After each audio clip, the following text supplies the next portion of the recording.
Olá, seja muito bem-vindo a mais um vídeo sobre Shingeki no Kyojin. Nós vimos dezenas de humanos que se transformaram em titãs racionais ao longo de todo o anime, esses que eram conhecidos como Titã Shifters. Mas você já se perguntou, como eram os 9 Titã Shifters originais? Nesse vídeo falaremos das transformações dos primeiros 9 originais e também sobre seus poderes.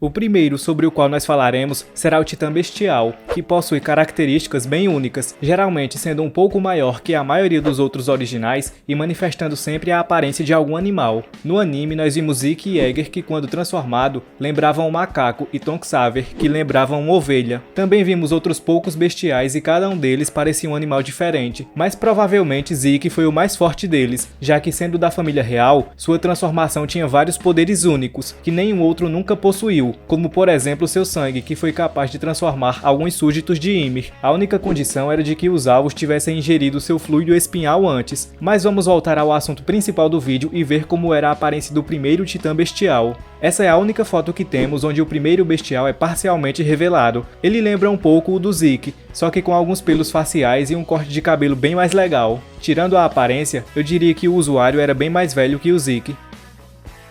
A Titã Fêmea, sendo um dos 9 originais, tinha várias especialidades. Ela podia endurecer determinadas partes do seu corpo e até atrair titã puros com o seu grito. Segundo a própria Anya, a Titã Fêmea podia imitar as habilidades de outros titãs se consumisse a carne deles, e sabendo disso, Marley fez diversos experimentos nela, mas nós nunca vimos esse poder dela realmente sendo usado. Outra coisa em que ela se destacava era em sua resistência e mobilidade, além dela poder proteger seu corpo original num cristal, que tornava ela inalvejável. Mas essa era a aparência da Titã Fêmea original, que na real muda bem pouca coisa em relação ao da Annie. Ela tem apenas o cabelo um pouco maior e um rosto um pouco mais preenchido com carne, mas fora isso, ambas são muito similares. Esse pra mim é o mais apelão e também foi o último dos 9 originais a ser apresentado no anime. O martelo de guerra podia criar e manipular armas e estruturas criadas a partir da sua carne. É um poder bem parecido com o endurecimento, mas que tem suas diferenças. Nesse caso, ele consegue manipular totalmente o objeto e transformá-lo em praticamente qualquer coisa, armas, escudos ou o que quer que seja. Assim como a fêmea, ele também consegue criar seu casulo de cristal e proteger o usuário, mas a coisa mais legal dele é o fato do humano poder controlá-lo à distância, o que elimina o ponto fraco na nuca numa situação de batalha. Mas o primeiro martelo de guerra era bem diferente do que nós vimos com Lara Tibur no anime. A primeira coisa que chama a atenção é que ele tinha cabelos longos, e pelo porte físico, eu chutaria que o usuário era um homem. É uma pena que tenhamos visto o martelo de guerra em ação apenas uma vez. Agora vamos falar do Titã Blindado. A sua característica mais definidora são as camadas de armadura natural em volta do seu corpo. Essa armadura é capaz de protegê-lo de uma quantidade insana de dano, tanto de humanos como de projéteis ou até mesmo de outros titãs. Ele também é o único dos 9 originais que pode sobreviver à transformação explosiva do Colossal, mas ele não é invencível. As lanças do trovão são efetivas contra ele e suas juntas também ficam expostas. Outra coisa é o peso da armadura, que torna ele mais lento e menos ágil. O primeiro titã encouraçado tem uma aparência realmente interessante e me parece ser bem mais parrudo do que o Reiner. Na real, ele parece o titã do Reiner depois de tomar um caminhão de whey protein.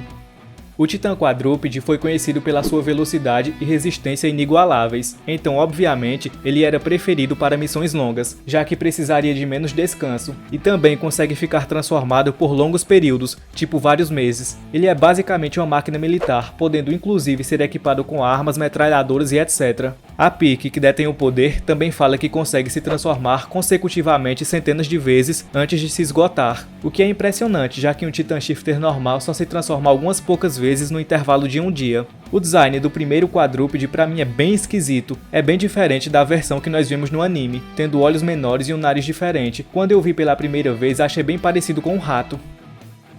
O Titã de Ataque é o mais famoso da obra e também um dos 9 originais. É dito que ele lutou pela liberdade ao longo das gerações, mas enquanto todos os outros originais podem receber memórias dos seus portadores do passado, o de Ataque também pode acessar memórias dos seus futuros herdeiros. No anime nós vimos 3 pessoas possuírem esse poder: Eren Kruger, Grisha Yeager e por último, é claro, o protagonista Eren Yeager. E vendo uma imagem do primeiro Titã de Ataque, ele me parece muito diferente dos outros que vimos no anime. Pra mim ele tem uma aparência bem mais assustadora que a dos que vieram depois. Possui cabelo longo e assim como o Eren, a região da arcada dentária é completamente exposta. Ah, e antes de continuar, eu queria pedir para você avaliar o vídeo e se inscrever no canal, já que 90% das pessoas que veem meus vídeos não são inscritas. Não vai te custar nada e você não tem ideia do quanto vai me ajudar. Então, desde já, meu muito obrigado e vamos continuar com esse vídeo. O Colossal também foi um dos mais famosos e o principal antagonista das duas primeiras temporadas. Ele se diferencia pelo seu tamanho descomunal, tendo cerca de 60 metros de altura, e por uma geração de vapor também incomum, além de causar uma explosão gigante no momento da sua transformação. Se o Bertholdt e o Armin transformados já são dignos de serem monstros de algum filme de terror, isso não chega nem perto do primeiro Colossal. Esse primeiro, na minha opinião, é o mais assustador de todos os colossais que nós vimos. O bicho parece um chefão de Resident Evil. O menor de todos os originais é o Titã Mandíbula, mas também é o mais rápido e tem um conjunto de garras e mandíbulas que são capazes de rasgar praticamente qualquer coisa, inclusive os cristais que eram criados por outros originais para se protegerem. No decorrer do anime, vimos vários personagens diferentes possuírem esse poder e cada um deles era único, mas o primeiro Mandíbula também tinha um visual insano, com uma máscara em forma de caveira sobre o rosto, lembrando bastante o Mandíbula de Porco Galliard, mas na minha opinião o primeiro ainda teve um visual mais assustador que todos os outros. O Titã Fundador foi o primeiro de todos os titãs. Seu grito podia criar e controlar outros titãs e até modificar as memórias dos súditos de Ymir, mas somente quem possuía o sangue real conseguia acessar todos os poderes. E é claro que o primeiro fundador foi Ymir Fritz, que conseguiu seus poderes depois de entrar em contato com uma criatura misteriosa que se prendeu à sua coluna e desencadeou a primeira transformação de um humano em um titã. Dizem que ela foi a criatura mais forte que já existiu e que ninguém jamais se comparou a ela. Porém, a fundadora morreu 13 anos depois de despertar seus poderes, já que nenhum Titã Shifter tem permissão de viver além disso. Esse fenômeno também é conhecido como a Maldição de Ymir.